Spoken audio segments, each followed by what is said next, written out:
Access Television. We're in the MCAT studios this morning to welcome filmmaker Julia Reichert to a documentary production workshop funded by the Montana Arts Council. And those of you who were lucky enough last night to join us at the Crystal Theater saw her new feature film, Emma and Elvis. And it was really a great evening. We had a wonderful time, and we were very glad to see you there, and it was a success for us, so we'd like to do this again in the future. Julia's best known so far for her documentary work, two films, Seeing Reds and Union Maids, both nominated for Academy Awards. She's also a documentary production teacher with Wayne State University in Ohio. Wright State. Wright State. So sorry. Wayne State's in Detroit. Okay. These things matter. Haven't been out that way for a while. So we're going to have a morning session, take a break, and then have another afternoon session, and we'll go ahead and get started. Let's welcome Julia. Great, thanks. Okay, so let's go through maybe, I don't know, 10 steps, something like that. So step number one is, yeah, well, I can do this. It's your idea, right? Figuring out what's your idea. And refining that. Figuring out what's a good idea. Someone came up with an idea while we were here. Someone said she wants to do a piece about Italian internment during World War II. Right? That's her idea. That's a strong idea. We only have to hear 4 or 5 words, and we know that's a strong idea. I mean, we'll then want to know, well, how's she going to tell this? Are there people she can talk to? Is there archival footage? What really happened, you know, and so forth. But that's a really great idea. So I'd like to talk to you, before we get into what do you do with your idea, a little bit about what actually makes a good documentary idea. Right, something to think about. What you think about the great documentaries you've seen. What kind of elements can make a great documentary idea? Controversy. Right, okay. Urgency. Urgency, possibly, yeah. Revelation, I mean, being given information that you thought was one way, but you find out another side. Right. Revealing something particularly that we, as a people, let's say, maybe don't know much about. I guess what you're saying is there's perhaps a mystery that you can reveal the truth behind it. What I'm thinking of right now is the Atomic Cafe.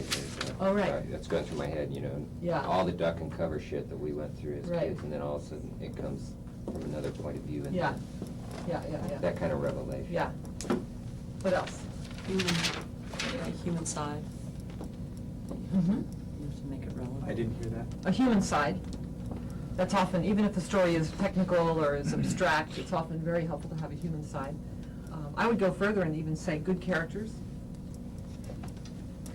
Right? In a documentary, it's great if you have, who's ever seen the film Best Boy? One person. You got to get this film. It's one of the great documentaries of all time. It's kind of partly cinema verite, direct cinema, and partly has interviews. It's about a family, really. 52-year-old retarded man named Philly. Does this sound at all familiar? Anyway, you think, when you hear that subject, you think, do I want to spend an hour and a half with this person? It's one of the most amazing films you'd ever want to see. Because, as it turns out, Philly is a great character. And the family it's like an onion being peeled. You gradually get closer and closer to the heart of this family, his aging parents, right, who were in their 70s and 80s, who have taken care of Philly their whole life. Best Boy. It was one of those documentaries that actually did win the Oscar and deserved to win the Oscar. So, great characters. What else? I want you to be thinking about your own ideas. I know I wish we would have had time to hear all 40 of your ideas right now, but unfortunately we didn't. To think about whether you're on the trail of a great idea. It must hit the pulse. You know, it's got to tap into the pulse to grab them. I mean, of what people Yeah. are interested in. Well, you're thinking of documentaries, some of you are thinking of documentaries that are kind of about current events, kind of public affairs things, right? I'm thinking more of, life and death, the things that really strike us. Yeah. Life and death, great subject matter, right? You think about it. I mean, both of these two pieces dealt with life and death, actually. Both, one of them criticized dealing with life and death, but it does deal with life and death at the same time. And Glassjaw also, in a way Best Boy does. There were a whole series of films done about birth and death. People who have cancer, people who have AIDS. I mean, birth and death, life and death. Gripping stuff, drama. Drama is a big word, I would say. Somebody said conflict, character development, drama. Think about what is the inherent drama in your subject. It's got to be there. Yes? I think using our own life experiences a lot too, because then you can really put a lot of emotion and energy into it. Yeah, I think it's often a very important element, often overlooked. The documentarian's own experience, own voice. That's actually coming to be kind of on the cutting edge of documentary these days. You know, documentary is a form that evolves just like every other art form. It evolves kind of quickly. And recently, with films like Roger and Me, Sherman's March, probably others I can't think of right now, this film is a good example. The documentarian as a protagonist, as a character in the piece, is becoming more and more accepted. I mean, this is like the polar opposite to the view of the folks who created the mode we call cinema verite or direct cinema. You know what that is? You know, you be the fly on the wall. Documentarian is fly on the wall, observing all, but in no way, or trying as little possible to affect what's going on. You never ask a question. You never hear a word of narration. You never insert yourself in a situation. Well, we've come totally the other way now. The point where we have Roger and Me, I think a very, very interesting documentary where really one of the main protagonists is the filmmaker. The story's about him, right? So yes, I agree with you. It's good. Yes? I think it's important to raise maybe more questions than you answer and to force the viewer to question his own integrity and morality, and maybe to leave to look at the ambiguity of some things and not to try and make everything Sewn up sewn up. and answered, yeah. So that at the end, your viewer still isn't sure where his villains lie. Anything else you think of as important elements? I think that's a good element. I think that's part of respecting the audience, is that, I kind of feel, my own point of view on that is that, in my own work, is that, on the one hand, if I'm a documentarian spending 3-4 years or whatever on a subject, or 3 or 4 months on a subject, and I've really investigated and I've really checked it out, and I've really stood in the shoes of all positions, which I think you must do as a good documentarian. You have to have a point of view, I think, but you also need to stand as firmly in the shoes of the people you're against as the people you're for. I think that's really important to make good work, right? And something people who make advocacy work don't do often enough, I think. And I think sometimes the work suffers because it seems so clearly one-sided that people don't buy it. You have to be able to know exactly the arguments of the opposite points of view and be able to take them on better, too. If you don't know their arguments really well and express them, you can't take them on. But I feel as though, in the end, it's a responsibility you have to your audience to tell them your point of view, to somehow let them know, either through narration or through how you've edited it or through a scene that reveals something important. Because, I mean, after all, you have done a lot of work and thought about something that presumably people care about. You owe it to them to deliver some wisdom. Now, it's not the same thing as tying everything up in a neat little package, right? So I think it's also great to respect the audience enough to let them think about the issues in their own way. I think both of these films do that. So I kind of feel both ways, that both are important. Does that make sense? Like having a point of view and also not dotting every I and answering every question. Let's see, life or death, revealing characters. I'm looking to see what I wrote down. Passion. I wrote down the word passion. I mean, why do people make documentaries? You know, it's not exactly out of, well, we're going to make lots of money, it's going to get us lots of status in the community. You know, it's not. Yeah, you should be interested in the subject. You should love this. You should be passionate about the subject, or else you maybe shouldn't be doing it. You know, you should have something. You should find within yourself what you are passionate about. Why are you doing this? Biggest question at the beginning, talking about your idea. Why do you want to do it? It's not just like a nice way to pass the time. Well, that's fine, but that's not going to make great work. Great works that you see, good works that you see, are products of the passion on the part of the maker. And sometimes you have to dig down, and you know it's there, you know you're into it, you don't know quite why. And that's, either you figure it out ahead of time, or that's something you discover as you go along. Passion. Roger and Me, full of passion. Barbara Koppel's films, American Dream, Harlan County, USA, full of passion, leaps off the screen. You have to watch these films. This film, both of these films, I think, are, I mean, the first one is kind of calm and measured, but there's a lot of passion to it. All the films I'm going to show today, I think, have that. Find it in yourself. Find it in your subject. Sometimes I like documentaries that reveal to us the underside of the familiar, stuff we see every single day, right? But looking at the underside of it. A film like Streetwise, some of you might have seen, which is about homeless kids in Seattle. Street kids, the kind of kids who you would, I don't know, here specifically, but certainly where I come from in many places. There are kids who are runaways, who you see them horsing around in the streets, you see them panhandling, you sort of pass by and don't really think about them. Well, this takes you for 90 minutes into their world. And it's a fascinating film. It's also available at video stores. Streetwise, very good film to see. The underside of the familiar. A lot of Fred Wiseman's films, the documentarian Fred Wiseman, who's probably the preeminent cinema verite maker. Yeah, I would say he is. He makes films like he made a film about a store, a hospital, a high school, the Canal Zone, which was so boring, I can't tell you, 3 hours watching ships go back and forth. Most of them are quite kind of fascinating, though. And he examines American institutions. And again, I'm going to give you probably by the end of the day have a little list of documentaries to go out and see. I would try to see high school if you can, or see, oh gosh. He made one which is really chilling about the experiments on animals, a place that does experiments on primate. Really worth seeing. Hard to watch. He just lets people do what they do. Doesn't ask them any questions, shoots hours and hours and days and days. The underside of sort of things that are right around us can be fascinating stuff. I mean, we all know about the exotic, right? National Geographic goes off and does islanders and, Bora Bora and, strange animals and so forth, which is all interesting, but it doesn't, documentary can also be about stuff that happens right on our block, right in our neighborhood. Great stuff to make there. Okay, so here you have your idea. I hope you're sort of thinking about an idea right now. What I always suggest people do is do some work on paper first. A lot of work on paper. Write your idea down. Why do you want to do it? I always think that's number one, why do you want to do it? And write about that. Spend a page or so and write about that. All kinds of reasons. Personal reasons, political reasons, that would be fun. Get to meet some interesting people. I don't know what your reason is. Something in your own history, your parents' history. Write it down. And maybe begin to think about, well, what could be the story here? What is actually the story? Not just the subject, but the story. What do you want to say about it? Write about that.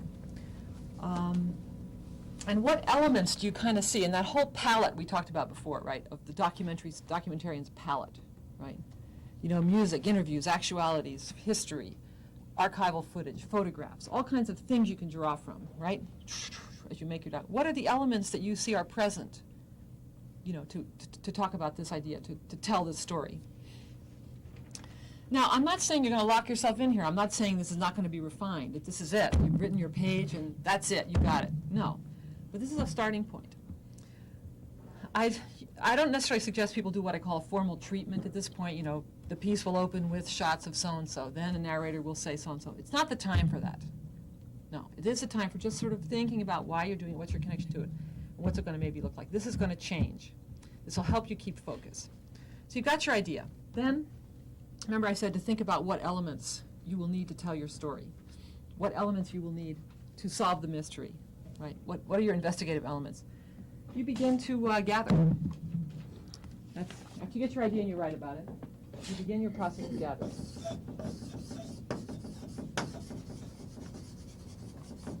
Gather, I guess I should say. Gather. Oh, no. Oh, darn. I screwed up. Okay, forget that. It's just gather, okay. Gather, okay. This might be, you might hit the library, depending on the subject. You might hit the library for something that's an issue or that has that component to it. You might do some research. You might want to find out, well, what is the common opinion about this subject right now? You talked about doing something about teenagers. I don't know, what is your actual subject beyond just teenagers? changing the community's view of teenagers. And it's not necessarily they have something wrong with them, but it's how the community treats them. Mm-hmm. And getting their point of view on issues and Yeah, and okay. things that affect them. And you said you do environmental kind of work, right? Like, what might be an idea you have right now? Right now, I'm have thinking one? of using the water that's evaporating on there as illustrating something that actually happens in the physical and chemical world, so that Uh-huh. can be used as a tool. But I mean a specific project. Yeah, a project, yeah. Cancer Alley in Louisiana, the footage Ah. I have of that. You have footage already? Right. Did you shoot it? Yeah. Okay. And, Did you just go down there and shoot it, or did you research first? I researched it for a year and a Okay. half, not specifically, but it just came, flowing in as part of the work. Right, So, yeah. great. Okay, so you're pretty far into that project. I don't know if anyone is just sort of in the idea stage of something. Yes. Yours is in the idea stage. Well, anyway, think about whether it has a research component. And there's various kinds, you can do expert research, go to a university professor, read the 3 big books on the subject. You can do sort of more, what's the popular thinking about the subject? Then you go to like Time Magazine or Newsweek or that sort of level of things. What are people thinking about it right now? Anyway, so you do some research. Then you can, perhaps interviews are part of this. Okay, so you go out and start doing interviews. We're going to talk a little bit more about interviewing in a minute. You can maybe start taking some actualities if that's part of it. Start shooting in the situation. We talked about Cancer Alley. I'm sure that wasn't just interviews. That was sort of looking at stuff too, right? Right. Yours is probably going to have quite a lot of actuality. So you start to shoot. Julie, on the research, I want to elaborate. Yeah, sure, go ahead. When I went down there, I knew where I was going and who I would talk to. Right. I had a couple contacts. Right. But as the thing evolved, like you mentioned earlier, Yeah. one person said go over here, another person said go Right. over here, and pretty soon I had more shots more places than I could possibly go in a marvelous, it just boom, it happened. So, That's the way it is. That's the Yeah. whole thing, is you know your journey, but then you get off the map and it gets really interesting then, usually. And I think it's good to follow the leads. I mean, you have to use your judgment. Is this really too far outside? But you don't want to be straitjacketed by sort of your initial idea. Okay, so you start to do all this gathering. Now, let me talk to you a little bit more about interviewing. Let me get my interviewing file out here. Here we go. I'm going to just sort of stop right here and now. I think it's one of these sometimes neglected skills is doing good interviews, both visually and in terms of how you relate to the person. So I want to just talk for a few minutes about this. The goal, obviously, in doing interviews is to get personal, lively, truthful material, right? The people you're talking to need to feel confident. They need to feel like you actually are listening to them, right? That you actually care about what they're saying. So what would this tell you should avoid as an interviewer? Some of the common mistakes of interviewers. Giving your point of view. I would say, well, actually, I think it's fine to get into arguments with people. Well, I don't know how to say what I mean, Yeah. except that not to push your point of view. What you're trying to do is Yeah. get from them Yeah. what they feel. That's true, yeah. There are times when you still want to reveal what you feel. That will actually make a person comfortable, or it could actually get a person to get That's more engaged. Because you want people to be engaged. You don't want them to be just saying blah, blah, blah, blah, blah, something they've said a million times before. They just sort of sit back in their chair. We've all seen interviews like that. Utterly boring, especially with any kind of public officials, any kind of experts, doctors, professors. They've said this shit before, and they just say it, and it is flat boring. That's when you get in and argue with them. That's when you get in and start interrupting them and start saying, isn't it true that? And I have read studies that show that contradict directly what they're saying. And then they'll sit up in their seat and their eyes will start to spark and they'll start to speak in a real way, not speaking to the camera, right? But really arguing, really talking to you, really defending themselves. But that's a subtle point. I'm going to the even simpler points of what do you avoid if you want to get... Well, your goal is you want to hear them, you don't want to make them listen to you. I mean, you might talk to them, you might try to tell them to do something, but you're not trying to impress them. Right, no, you're definitely not trying to impress them. You're trying to this is their time to shine. You go in there with that point of view, you're trying to make them comfortable. You want them to be their best. Not so important you be your best. I know everybody, usually most people are in their own head, and they're so nervous about the tech, and they're so nervous about their questions, that that's all they're thinking about. And they are not thinking about how the other person's feeling. And that's who's the important one in this case. But what are some other things that you should try to avoid? Anthony, you can think of. Do you have your hand up? Well, I'm not sure how it fits in, but sometimes I'm the interviewer and the camera person at the same Right, time. which is hard. Yeah. And half my brain is working about Right. this, and I'm not really listening. I'm having a hard time listening to them. And so they don't know whether to look at the camera or look at me. Yeah. and What do you think you should do about that? Well, it's nice if I can take somebody else. Sit by the camera. Set the camera on a tripod? Well, yeah, sit Yeah. right by it, so they're looking at you. Yeah. If you really don't have anyone to help you, and I totally advise if you can at all have a person to help you take the sound, use a separate mic. I mean, that's extremely important. You don't just rely on the mic on the camera. That's never going to produce an adequate sound. So you sort of automatically are often in a situation where you need another person. I don't think it's good to have people talking to the camera. I know I find that horribly disconcerting, and I'm really used to being interviewed when somebody is, all I'm looking at is this black box. I think that's very dehumanizing.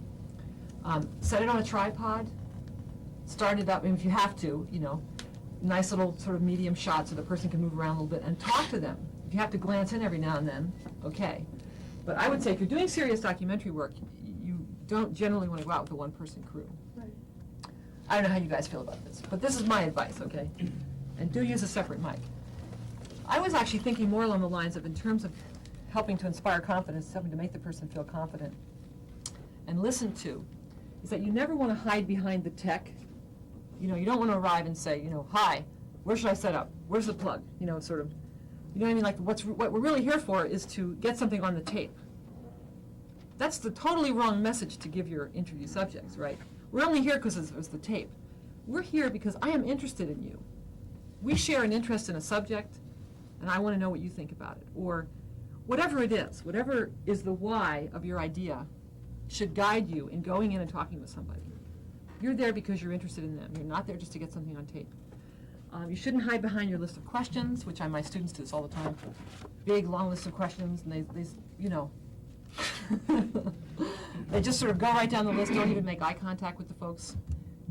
They're just in their list of questions. That's also not relating to the person. To me, good interviews are the result of relationships. Yep. They're conversations. They may be sort of one-sided conversations, because as you said, they're supposed to do most of the talking. But they're a result of a relationship, hopefully a good, friendly relationship, a positive relationship, an interesting relationship. Maybe that's the key word, an interesting relationship. You want to interest the person. You want to engage the person. You want them to know why you're there, why you care about them, right?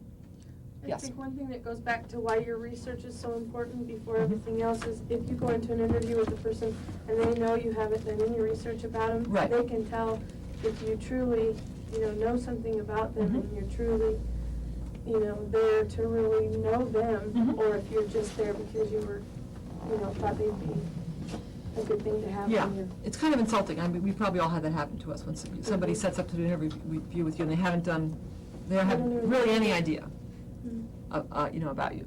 Anyway, so another, let's see, little. I always do suggest that you prepare questions in advance. I mean, I always do anyway. I always, write down. My own personal method is that I write tons, all kinds of questions. Then I order the questions. Well, what would be logically first? Then what? If they're tough questions, ones I know they're going to want to avoid, or it's going to be sticky, it's going to get uncomfortable. Obviously, I don't start with those. I don't anyway. I usually actually write 2 or 3 what I call warm-up questions that I sort of don't really care that much about the answer, just to get the person relaxed, because it inevitably takes anywhere from 10 to 15 minutes for the person to relax in front of the camera. Sometimes it takes even quite a bit longer than that. But I'll try to talk about something that just happened, or something about the day that we're at, or something about their work, showing an interest in them. How was your day so far? Oh, I heard that you, whatever.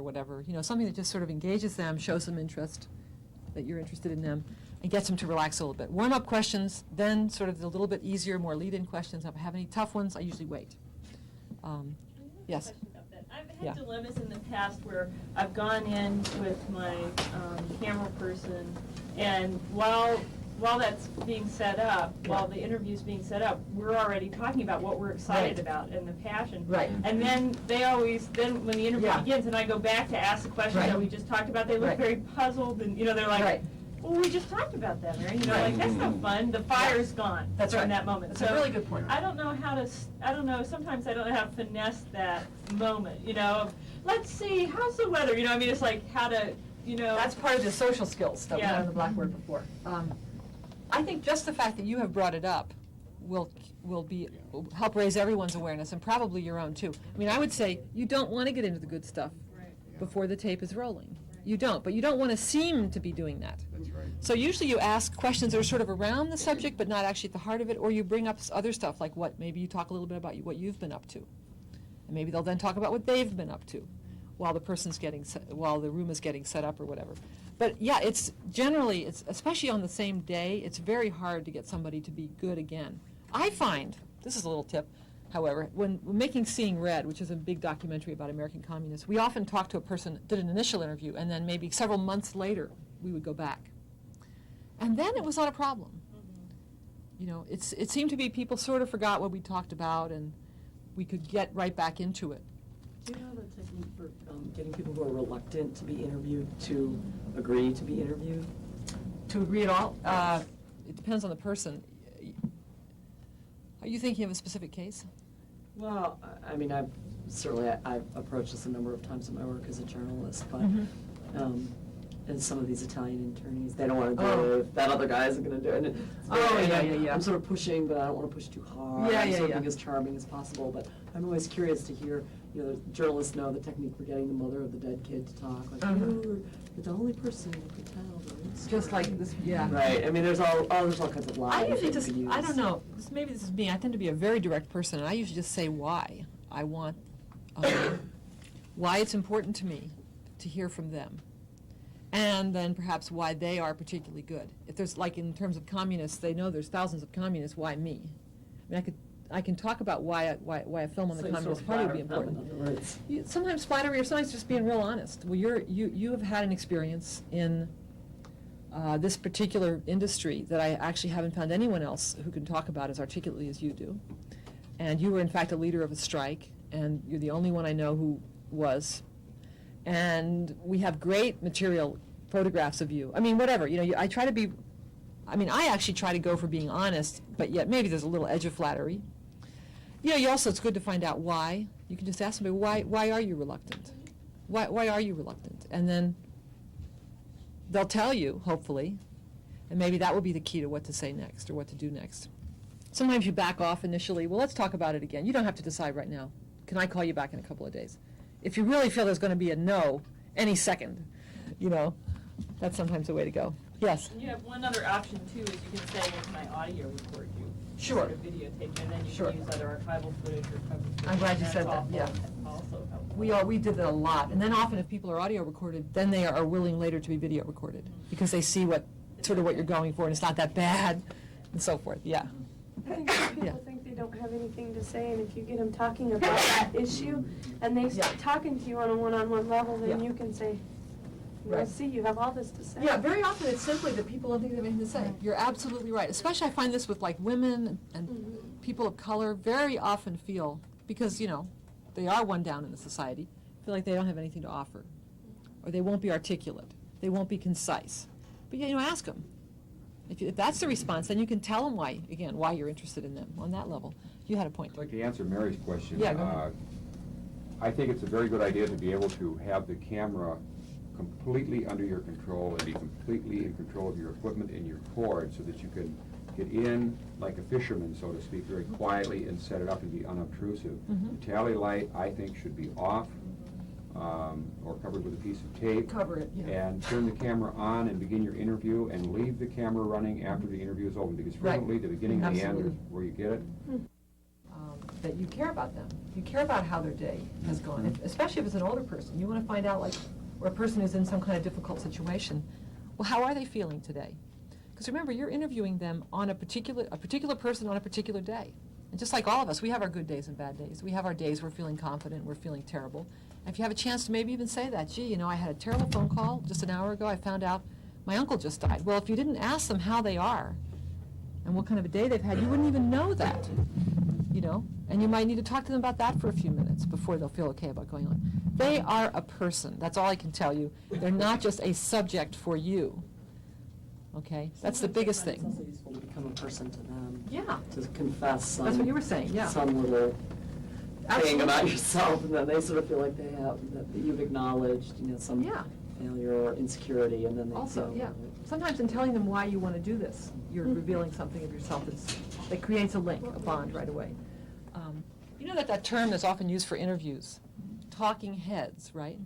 Which is a very negative term. And I think that's because of often how people are in fact treated. They are talking heads. They're not a person. I think particularly the news media really does that. You know, they slam in there with all this equipment. They bustle around the house. They throw the lights on. I know you guys don't do this. But don't even come close, you know. And then they fire a few questions at this person, and they're out of there. Well, no wonder they get the kind of material they get that has no depth, no reality. You guys don't want to do that. And I actually totally agree with a lot of your methods of keeping the camera rolling and all that. Just Ethically, though, let it be real. don't Yeah. you start to get into, when the camera is rolling and when the camera isn't rolling, doesn't the person you're If the interviewing person have asks, a right I'll to know? always tell them the truth. Sure. Person asks, I'll always say, yeah, it's rolling. I usually will say, well, we're rolling now at the beginning. Do you? Oh, yeah. Oh, yeah. Yeah, I'm trying to think if I'm doing what I think of as an interview that's with someone who I'm on the other side of, I'm trying to get somebody, some government official or something. Yeah, I've occasionally let the camera rolling when I know they didn't know that I was rolling. This is the old Arthur Baron trick that we learned from him. You sort of say, well, okay, we're wrapped now, and you say this number. Okay, we're done. But they know what that means is we're about to ask the tough question. Way. I mean, if you want to get somebody, who actually what you want is, the capitalist who, in fact, is polluting the waters or whatever. Do you know what I mean? If you want to get somebody. Now, I don't have so many scruples about those kind of people. I really You don't. can do That's up that to you guys, though. ethically, too. I mean, if You can do later it, they sure. ask you, Yeah, was that, you can say, I Yeah. never told you the camera was off, or whatever. yeah. Whatever. This gets into some interesting stuff. If you really need to nail somebody because they won't be straight with you, you can kind of fool people sometimes. It happens. It happens. It's like in your show last night where the camera was running Yeah, behind right. the, That comes out of one-way. we had a lot of conflict. The crew didn't like, some of the people on the crew didn't like that idea, that the good guys would be trapping I these kind of people. thought that too when I saw it. Yeah, well, I sort of liked it. I know, I think They do it's, it. yeah. I mean, all the time. People have different reactions. Talking about talking heads again, I just want to say a word about the look of interviews. Maybe you all know this stuff already, and I sort of wish we could set up a camera and do this, but we'll talk about this. The typical interview, the look of a typical talking head interview, right, is what? Well, just give me some ideas. Just The the head, 60 minutes. flat light, Boom. yeah, tight shot. Right, No. flat lighting, yeah, Tight shot. up against a Up against bookshelf. the wall, no depth. Or up, yeah, okay, up against a bookshelf, up against the living room wall, the curtains right there, whatever. Very boring, very unexpressive. I would make some suggestions to you that you use deep backgrounds. When you're shooting an interview, bring people out a little bit from against the wall. If you're in their living room and their couch happens to be right against the wall, bring them out a little bit, get them to sit in front of, I don't know if in video, in film you do, you try to get people in front of a window with a curtain. Can you do that in video without hurting anything? It depends. Be more Anyway, careful. you have to be more Backlight. careful, okay. Use angles, put a person in a corner, and put them out here. Instead of flat up against the wall where the camera's here. Put them here and have the camera, looking this way. Even if it looks a little, this is if you're doing a setup kind of interview. Even if it looks a little unnatural to you, hey, the couch is the chair is in the middle of the room, it'll look great on, deep backgrounds, using angles. I think you might look to find things in their background that says something about them. Photographs or a particular piece of art that they might have, a plant, something where you maybe see out the window to what their yard looks like. I often, in serious interviews, like with Seeing Red, which we're going to look at later, I often really sort of art direct. I'm going to interview somebody for 6 or 8 hours. I'll make sure that what the camera is seeing is every single piece of it is something I think is helpful, is eloquent, right? Says something about that person. So, I guess the key thing to keep in mind, a couple of key things to keep in mind here is good interviews are the results of relationships, And you are not looking for talking heads, right? Looking for people, characters, right? Okay. Oh, it's almost lunchtime. I'll tell you what, let's do. We're doing pretty well here. What I would like to do is, just before we go to lunch, to show you a little bit of Seeing Red.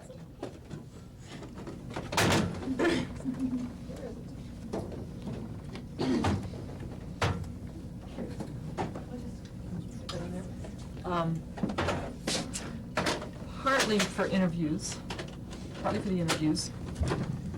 This is largely what we call an oral history film. You know, a lot of people tell it relating their past. And I also want you to look at it for how we, I'm going to take a sort of a break from this at the moment, how we sort of set up the story. This is jumping ahead into our storytelling skills, how we draw in the audience and how we set up the story. Remembering that here we are, thinking about our idea, right? We started out, we had this idea. We wanted to make a film about American communists. Well, right away, we know one thing. This is a highly stigmatized group, right? We know there's many myths about this group. As soon as we start thinking about it, we realize this, right? This is a group that the very word that they use to call it, you know, to name themselves is a word that's used as a way of dismissing, as a way of labeling people. You're a communist. That's one of the worst things you can say. It's like you're a child molester. You know, you're a communist. So we have to get over that. This film also was made in the midst of Reagan America. It was made came out in '83. Couldn't have been a worse time for it to come out, actually. We also had a big decision to make. Is what our interest? We had to think about what are we actually interested in? What will we be willing to spend the next 5 years on? Was it the history of the American Communist Party? It was born in 1919 as a result of this. It then changed its name into that. It used Trotsky. It used blah, blah, blah. You know, history of the American Communist Party. Or was that what we were interested in? And we realized that wasn't what we were interested in. What we were interested in is the choices that people made. Why did they make the choice to join the Communist Party? And how did that choice affect their lives? And the history of the Communist Party would a little bit come out through that. But the main interest was in those people who had that radical spirit and what it meant to their lives, right? So it became life stories of people as opposed to a history of an organization. And that was a decision we made real early on. Does that make sense? Mm-hmm. This is when we sat down in this idea stage. We sat down for weeks and weeks and thought and read and talked about what kind of film we wanted to make. Is ready? And we're going to look at like the first maybe, I don't know, 10, 12 minutes. Remember, Reagan was president when this film came out. Hello. In the traditional motion picture story, the villains are usually defeated. The ending is a happy one. I can make no such promise for the picture you're about to watch. The story isn't over. You and the audience are part of the conflict. How we meet the communist challenge depends on you. What has happened so far, what is happening now, is far from encouraging. And where do you think this is? It's communist-inspired rioting in San Francisco, USA. Look at those faces. The face of communism in America.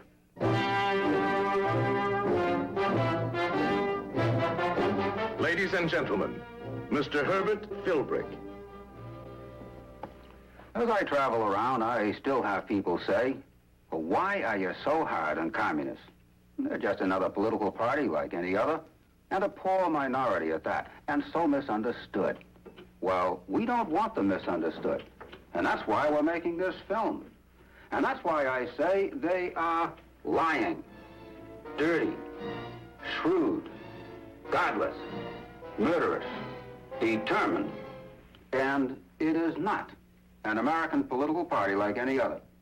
It's an outlawed organization, taking its orders and instructions from another government to do everything possible to destroy our government. It's an international criminal conspiracy. It is a way of life, an evil and malignant way of life.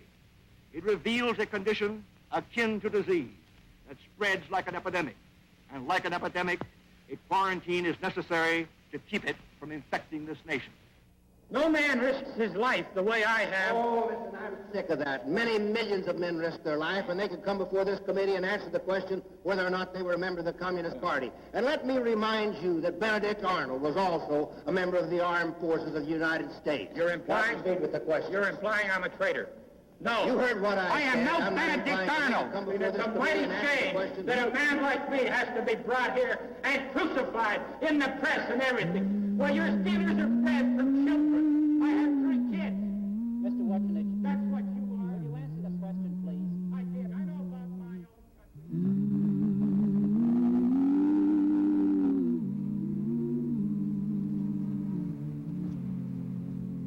Hi, remember me? I'm the person who's doing the film. Well, I was calling back to see if you decided yet whether you'd be willing to do an interview with us for the film. Uh-huh. You feel... Yeah. But look, you've been attendance leader for what, 15 years now? Okay, more than 15 years. And the people know your work, and they trust you. Do you really feel as if they found out now that you had been a communist, that they'd somehow decide you aren't a good person now?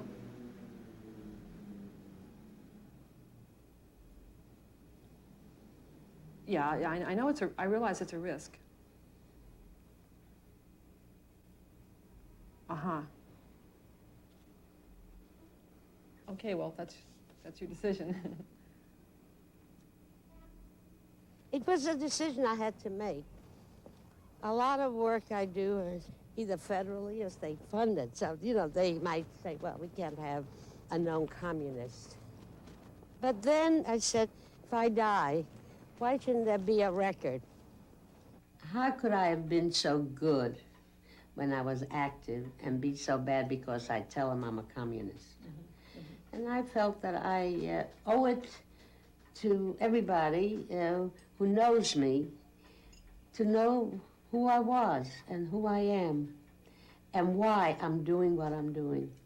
It's not easy on friends and family, but I really believe it's better to put your cards on the table. How did you feel sort of proclaiming to the world that you are part of the communist Well, movement? while you were gone, Ben and I talked about that. Oh, really? Yes, we did. We feel like a lot of people are going to be surprised if they find out. And I feel those who know us and like us, it'll be real good that they find out if they don't know. How about those people who might feel negative? Well, tough shit. I mean, that's how I feel now.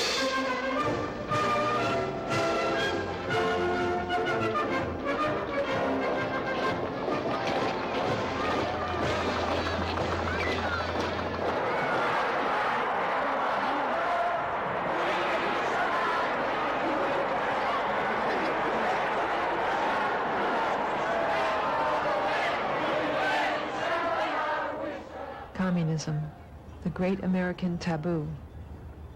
Yet between the 1930s and the 1950s, almost 1 million Americans passed through the Communist Party of the United States. You'll meet some of them in this film. We've chosen to look at the backbone of the party, the men and women of the rank and file who were members for many years. This generation came of age in the Depression. They made a decision to be radicals, to challenge the very fabric of their society. How that decision affected the rest of their lives is the thread of our story, and it's by no means a simple story to tell. For many people, this was the first time they have spoken openly about their lives in the American Communist Party. The party headquarters over on 13th Street in an old loft building. That's where it was. And on the 5th floor was the New York district, and on the 9th floor was the Central Committee. I'll never forget it, see? So I went to the 5th floor. I went down to see the district leader, see? And did you sign up? I was in the party. You signed up just like that? Signed just like that. Was that a big decision to No, make? no, wasn't any decision at all in those days. Let me tell you the truth. It was just what, with my background, you had to do. Nobody else was doing anything. The image that I grew up with of the party was that it's this subversive organization of people in trench coats and people spying, all this kind of stuff, Oh, really? That it's a heavy thing to be a communist. And to say I was a communist is That's a fairly strong thing. So that's why I say when you joined, weren't you scared? Weren't you? No. I didn't see anybody around with trench coats and things. But you know what I mean, right? Yeah, I know, sure, I know what you know. See, that's what I grew up with, is what communism. No. Not then it wasn't. They weren't, you know, having mass recruiting of joining a Communist Party. You had to prove that you were a worthy individual that they could trust. And I thought I was doing good work. I mean, I was the leader of our youth, you know, organization, and but they concentrated on my brother. They weren't recruiting any women. So they took my... There was one woman, she was the section organizer's wife. So they would take him to communist conventions and they would give him literature, but he wasn't that interested. So finally, they decided they needed someone to take the minutes of their meetings and collect the dues, so they approached me. And I was very thrilled that I had the honor of joining the Communist Party. Didn't it make you worry that the communists were talking about overthrowing the government? Didn't worry me a bit. Didn't worry me because I was suffering from the discrimination and the humiliation of discrimination, you know? I'm coming up from the South, and I think, you know, at last, freedom. And I walk into a restaurant and they say, we don't serve niggers. You know, a lot of people say, when people are radical, go back where you came from. Well, if I was sent back where I came from, it would be across the street from Kruger's Brewery on Hill Street in Orange, New Jersey.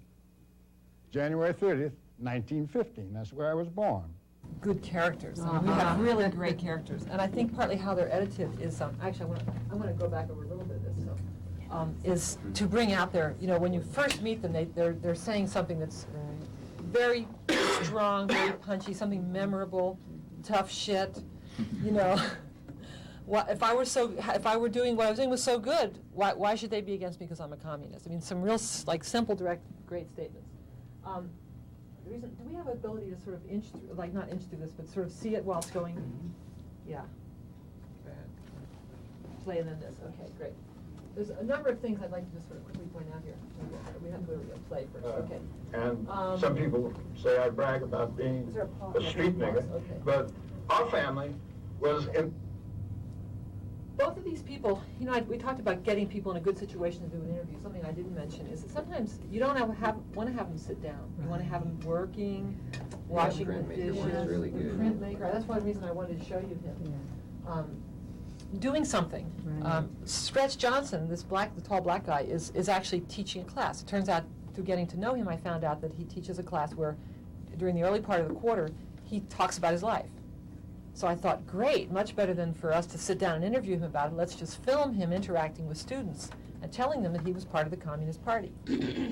And we did. And later you see the class and so forth.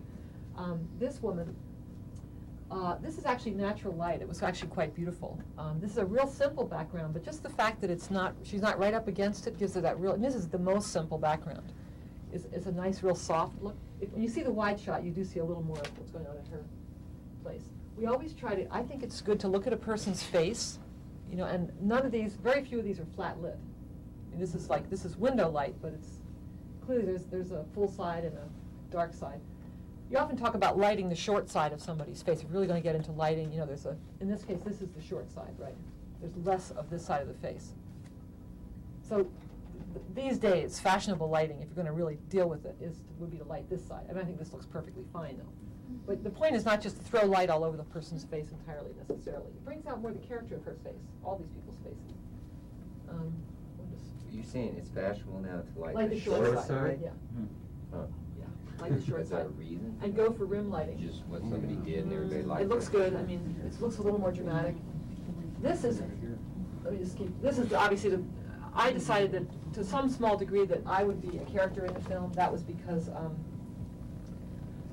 you know, there needs to be somebody. This is a very alien group with very alien experiences, and we're talking about a mass theatrical audience for the film.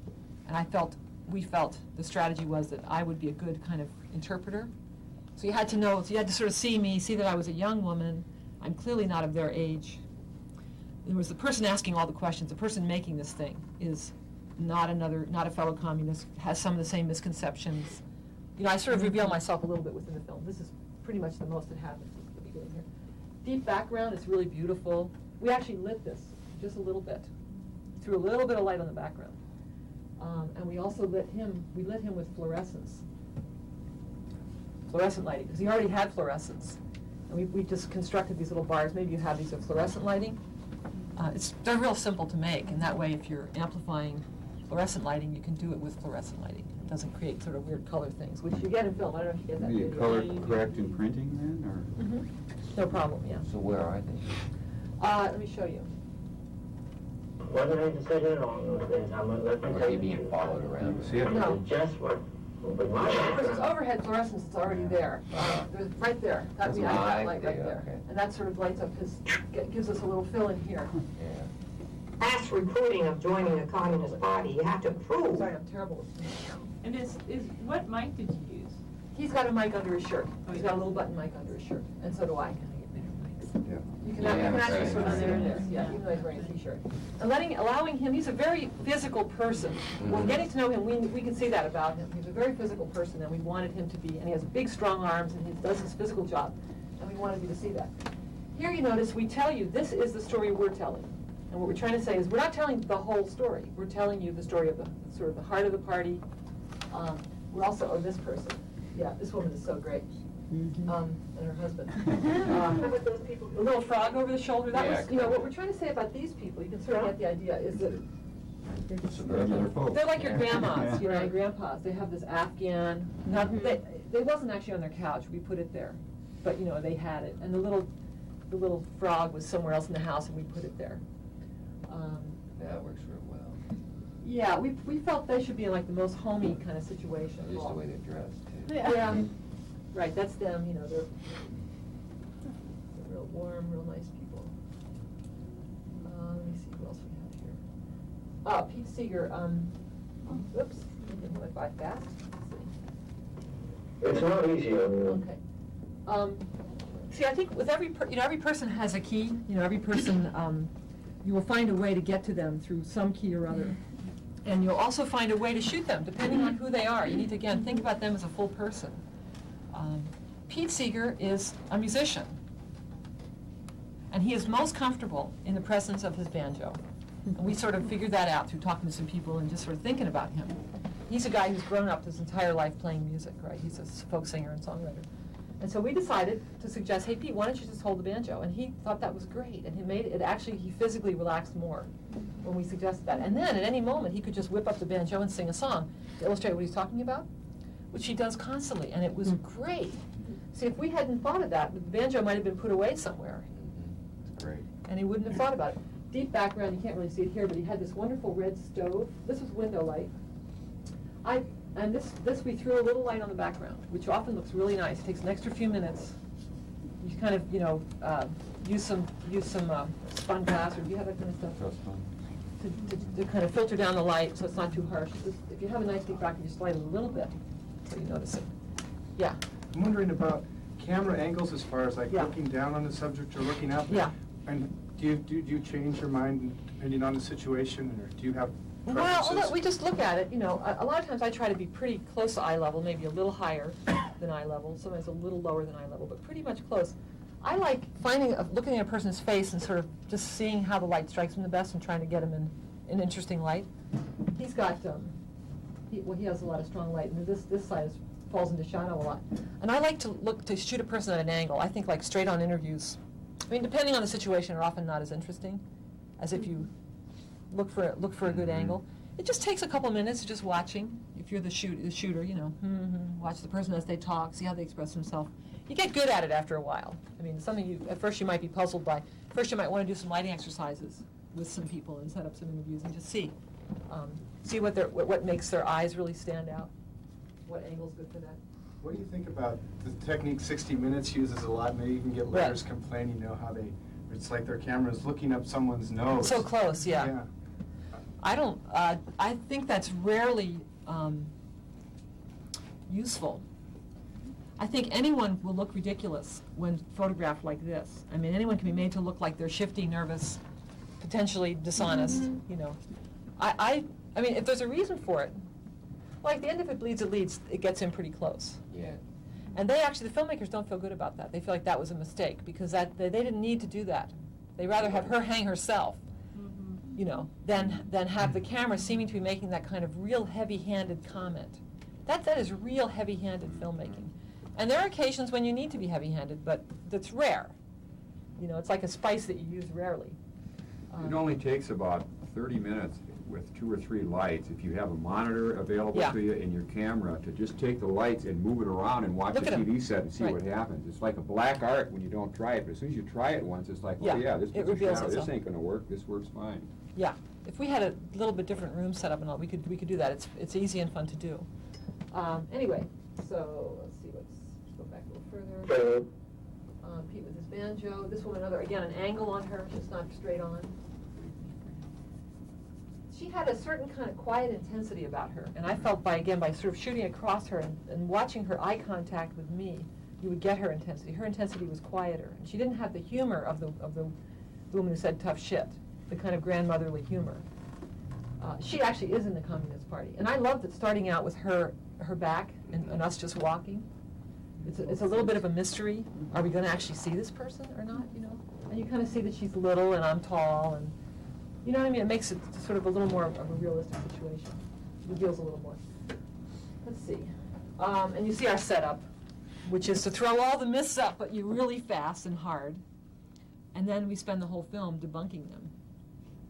But again, that was our strategy. And that piece of Ronald Reagan, when we got that, we knew what the beginning of our film was. And it's really wonderful when you can figure that out right away like that. Okay, so let's talk about the end of lunch. Say an hour. Okay.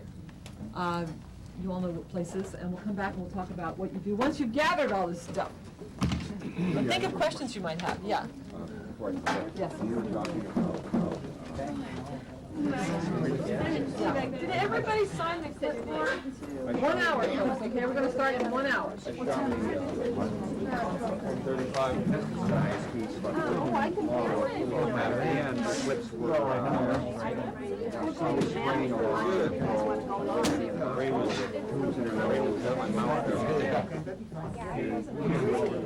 You know what?